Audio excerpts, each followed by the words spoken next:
la opción de solicitar un nuevo contrato. ¿Cómo solicitan un nuevo contrato? Regresan al país de origen, sea Guatemala, sea México, y dicen, esa empresa no me gustó, prefiero probar en otro lugar, pero ¿qué es lo importante y qué es lo que nos gustaría? Finalicen su contrato, finalicen bien su contrato. Pensemos, y a mí me gusta poner este ejemplo, no sé si alguno de ustedes tiene algún negocio familiar en su país. Moi, mon nom, c'est Stéphanie Herrera. Je travaille pour FER dans la partie de compte responsable de soutien aux travailleurs, accès TET. Ça veut dire que c'est juste vraiment pas juste pour les travailleurs, c'est aussi pour les membres en général, mais en tous les sujets que c'est à les travailleurs.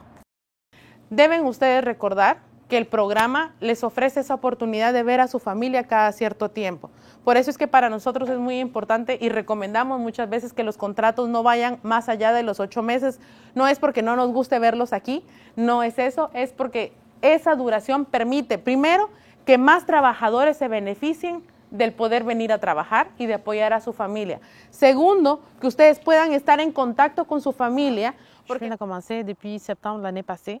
C'est à partir de la besoin qu'il y a, c'est sur toutes les fermes, tous les membres, d'avoir plus d'informations pour les travailleurs, une approche un petit peu plus proche, on dirait, entre fermes, l'employeur et les travailleurs.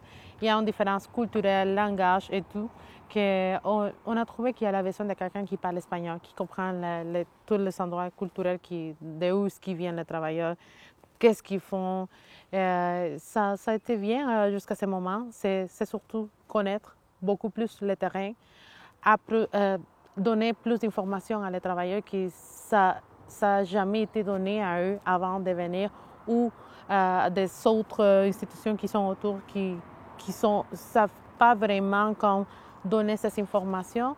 On prend attention à quel mot on va utiliser, de quelle façon on va donner les informations à les travailleurs. Et c'est ça qu'on a l'intention avec les années, parce que c'est sûr que c'est un projet à long terme, que ça va arriver à quelque point que tous les travailleurs ils vont être capables de quand même, entre eux, se donner la bonne information, qu'ils vont avoir les bonnes connaissances pour se gérer au Québec et qui peuvent revenir beaucoup de fois, beaucoup des années, sans déranger et profiter le meilleur possible programme de travailleurs agricoles. Alors, on comprend que c'est important pour les travailleurs qu'il y a une partie de son pays qui est ici pour les représenter, pour qu'ils sentent qu'ils ne sont pas seuls dans un pays à l'extérieur. Alors, les consulats, on travaille beaucoup proche, pas juste avec le consulat du Guatemala, on travaille avec le consulat de Mexique, avec le consulat d'Honduras, avec le consulat d'El Salvador. Et on est vraiment proche dans la connaissance que c'est important pour tout le monde, qu'on a dans le même bout. C'est que tout le monde, que le programme, ça marche bien pour la partie des travailleurs, pour la partie d'employeurs. Et jusqu'à ce moment, tout le monde y est content. Tout le monde, on fait des échanges de pratiques qui sont vraiment intéressants dans le terrain. Alors, c'est ça. Et habituellement, c'est vraiment pas ça. Il y a des places que je fais, même, je dirais qu'ils ne payent pas les fériés. Ils ne savaient pas que ça existait des fériés, qu'il fallait les payer. Mon nom est Isabelle Saint-Pierre. Je suis coordonnatrice prévention et conformité chez Ferme. C'est tout ce qui touche les hébergements et les normes du travail. Une visite normale, oui, effectivement, si je suis toute seule, tout dépendant si je suis avec Stéphanie ou pas, parce que j'ai plein de rôles. Mais si je suis toute seule, je vais dans les hébergements. J'ai rencontré l'employeur directement à l'hébergement habituellement, pas à la ferme. C'est plutôt rare. C'est directement à l'hébergement. Je jase avec l'employeur vraiment pour tout ce qui touche les normes du travail. J'explique c'est quoi les normes au Québec. Est-ce qu'il a pensé à tout? Est-ce que sur ses slips de paye, si jamais il veut, je peux le regarder ou pas, si ça y appartient, pour essayer vraiment de voir de quelle façon il fonctionne, pour être sûr qu'il fait les bonnes choses. Ensuite de ça, je visite l'hébergement, puis j'y explique qu'est-ce qu'il pourrait mettre en place le plus possible pour les travailleurs, pour les aider à ce que le ménage se tienne un peu plus, là, puis qu'il y ait moins de frottage à faire. C'est sûr que quand ils sont en période de récolte, la journée de congé, des fois, elle peut sauter. Fait que, il faut vraiment que je leur explique qu'ils peuvent la remettre la semaine d'après, mais ils sont obligés de le faire. C'est vraiment un tolérance zéro au Québec là, maintenant. Là, 32 heures par semaine, là, ça leur prend une journée par semaine de congé. Ça, c'est super important. Le férié, ça va quand même bien. Il y a toujours des exceptions à tout, là, mais habituellement, ça se passe bien. Les vacances vacances aussi. Il n'y en a pas beaucoup qui savaient qu'il fallait changer à 6 % de vacances après 3 ans de service. Mais puis comment calculer 3 ans de service, ça, c'est pas vraiment compris.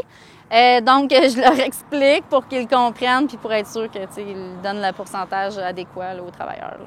On parle surtout, oui, des droits, mais aussi de responsabilités. Je pense que c'est comme des jumeaux qui sont tout le temps un à côté de l'autre, qu'on ne peut pas séparer les informations des droits sans parler de la responsabilité. Et on part de là. On parle de la question de commencer à informer bien les travailleurs. Le plus important, connaître ses droits, oui, bien sûr, mais aussi connaître la responsabilité, qui peut savoir qu'il y a des lois ici au Canada, qu'il faut qu'ils respectent, qu'il faut qu'ils connaissent la culture du Canada. Et commence à mettre aussi, peut-être moi, je pense au futur, aussi qui prend les meilleures pratiques d'ici au Québec, d'ici au Canada, et qui va faire ça dans son pays, dans la situation de l'alcool, dans la situation de tout, le nombre du travail, exemple, qui va refaire ça dans son pays, ça va aider beaucoup de communautés aussi à améliorer sa condition de vie.